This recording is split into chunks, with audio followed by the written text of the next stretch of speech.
वो प्रेम गाथा जो ना तो सीता राम की है, ना राधा कृष्ण की है, वो तो सती और शिव की है।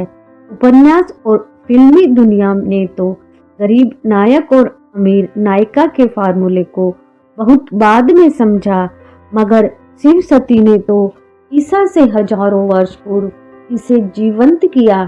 कहाँ राजा की फूल सी कन्या सती और कहाँ जटा और सर्पधारी शिव, कहाँ हीरे मोती से खेलने वाली सती और कहाँ भूत प्रेत के मध्य समाधि लगाते शिव।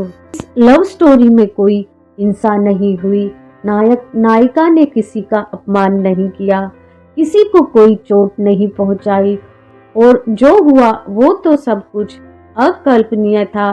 जब से सृष्टि है तब से इस प्रेम कहानी की अपनी एक गरिमा है। आज की प्रस्तुति में भगवान शिव और माता पार्वती के विवाह की कहानी।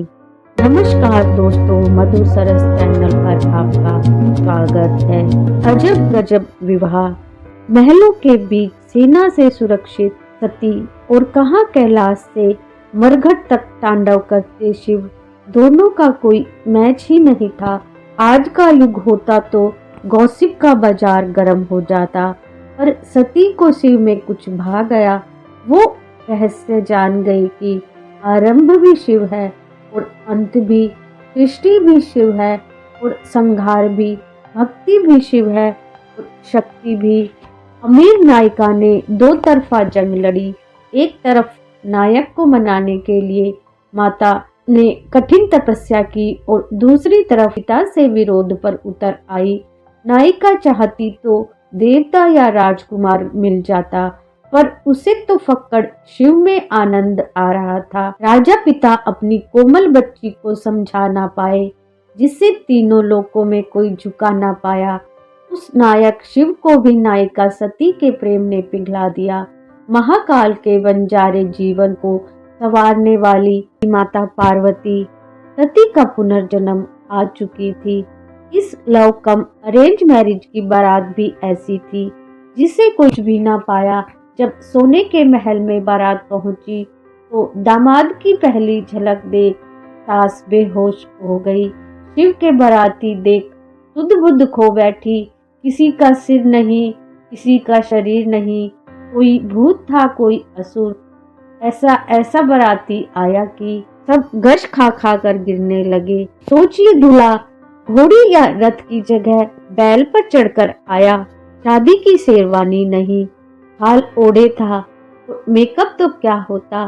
शिव तो भभूत से अभिभूत थे। सास बेहोश हो गई, कैसा दामाद चुन लिया, पर बेटी तो शिवमय हो चुकी थी। नायिका को पिता का महल छोड़ते तो कई बार देखा होगा, लेकिन यहाँ तो तीनों लोगों की राजकुमारी का ससुराल कोई झोपड़ी भी नहीं, बल्कि बर्फ से ढका पहाड़ था। ना कोई किचन, ना कोई बाथरूम, ना कोई सोफा टेबल और ना ही कोई बेडरूम। खुला आसमान और बर्फीली हवा में घर बसाना था। नायिका तो बस नायक के साथ चल दी। पता भी नहीं कि कहाँ जाना है, कैसे रहना है, क्या सुख मिलेगा, कितना कष्ट सहेगी। राजकुमारी ने कैलाश को ससुराल बना लिया। नंदी और भूत पिशाच उसके सेवक हो गए। देवता हाथ जोड़े सामने खड़े रहते और पति परमेश्वर समाधि में लीन। कोई भक्त बुला लेता तो पत्नी छोड़ दौड़े चले जाते। नई नवेली दुल्हन भी समझ गई कि उनका पति कहने का पति है, असल में तो वो परमेश्वर है, जिसका परिवार पूरा विश्व है। नई दुल्हन को रेड कारपेट नहीं, कंकड़ पर चलना पड़ा, ठंड और आंधी से गुजरना पड़ा। ना कोई प्राइवेसी और ना ही कोई आडंबर। जैसे शिव थे वैसे ही माता को रहना पड़ा। प्रेम के लिए इस लेबल का त्याग किसी नायिका ने किसी युग में नहीं किया। नायिका ने अपनी परीक्षा पास कर ली, वो शिव की ओघड़ दुनिया में समा गई, मगर नायक की परीक्षा बाकी थी। महादेव के अप्रतिम प्रेम से पूरा संसार वाकिफ है।